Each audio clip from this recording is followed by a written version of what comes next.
Let's face it, lash glues in general are expensive. They're little tiny bottles of gold. So we need to keep these guys working at their very best for as long as possible because we want to lower our cost of our services and we just want to have an enjoyable lash service for us as the artist and good retention for our clients. So today I'm gonna run you through 3 tips on how I keep my glue as good as possible for as long as possible. Number 1, you must store that glue properly. And just because you store one glue one way, it doesn't mean that you're gonna store all glues the same way. So make sure that you read the instructions from the company that you buy your glue from because every glue needs something specific. So you wanna make sure that you're storing it right. So here at Lost Artistry Lash, we have 4 different kinds of glue to choose from and they're all gonna be stored in the same way. And in general, most glues are stored this way as well, but it is important to make sure that whatever glue you're using is the same. So we really wanna store any Lost Artistry Lash glue in either an airtight container like our glue home, show you, our glue home. And then inside of our glue home, we're gonna have silica packs. I will explain why in a second. Or if you don't wanna purchase a glue home or something very similar, then you're gonna wanna take a Tupperware or some kind of jar that you can put rice in and make sure that you have a cover for it because it always has to stay covered and sealed. By covering our glue home or our glue storage and keeping rice or silica packs in there, we keep the glue at a consistent temperature and humidity always. This is really important for our glues in order to have them last as long as possible.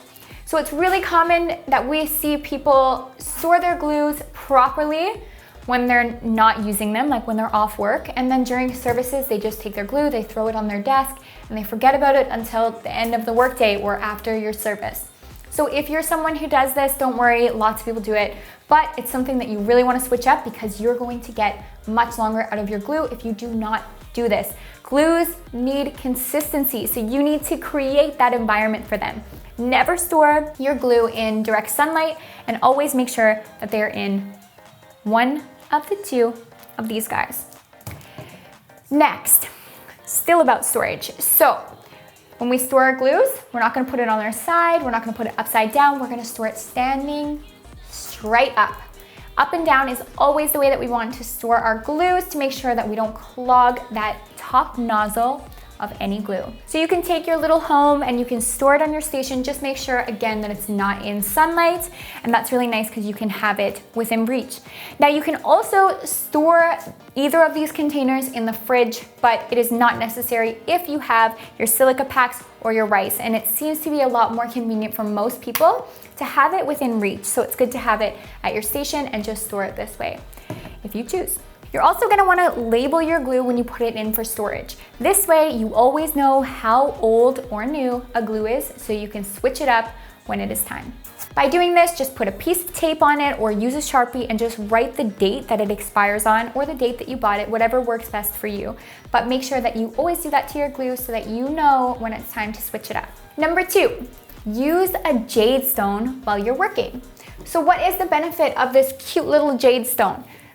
This jade stone, as we've already discussed, keeps your glue while you're working at a really nice, consistent temperature and humidity. So we've already talked about how our glues need that consistent temperature and humidity.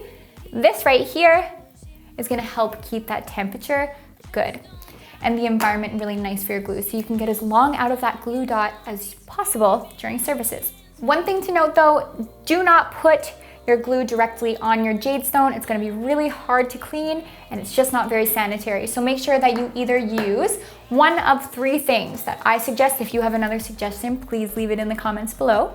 But we either use micropore tape, the back of an iPad, or a glue foil sticky. So all of these are great options because you can simply put it on your jade stone and then when you're done, you can just peel it off and discard it. Really easy to keep clean if you're using the proper tools and supplies. Number 3, always keep your glue in a dome shape while you're working. So that means that little droplet of glue that you use, less is always more, you don't need a big drop of glue, but the glue drop that you do use needs to stay in a dome shape, because if it's all spread out all over your little piece of tape or your glue foil or whatever, then it will cure so fast. So I actually have done an example of this. I put a little bit of glue that's all spread out on our little jade stone. And you can see that the glue that's spread out is completely cured, and the glue dot that's right next to it is still glossy. And glossy means that it's not fully cured yet. It's when it starts getting really hard and matte looking that you know that it's cured. So I just wanted to show you this example because you can clearly see that by keeping it in a dome shape, the middle of that dome dot is gonna be good for way longer. We wanna make sure that it stays in a little ball for as long as humanly possible, because that's gonna keep our glue so much better. So we can always dip right in the middle of that glue and get way longer out of our glue dot than if we do spread it out. So with that said, it's really hard to keep your glue in a dome shape. We've all had our glue sitting on the side of us and had to move our little tray or our lash tile or whatever. We've all had to move that, and then our glue's kind of spread out a little bit. So my tip for you on how to keep it in a dome is to use micropore tape. Micropore tape keeps that glue sitting in a dome shape no matter what. It's amazing. But if you're using a glue sticky or the back of a pad or something, the material of it is just a little bit slippery, right? So it's not making that traction like your micropore tape will. So if you're finding this is an issue for you, use that micropore tape and it will stay in a dome, I promise. These are my 3 favorite tips on how I keep my glue really good between services and during services. But if you have some kind of special tips and tricks that work well for you, please share them in the comments below.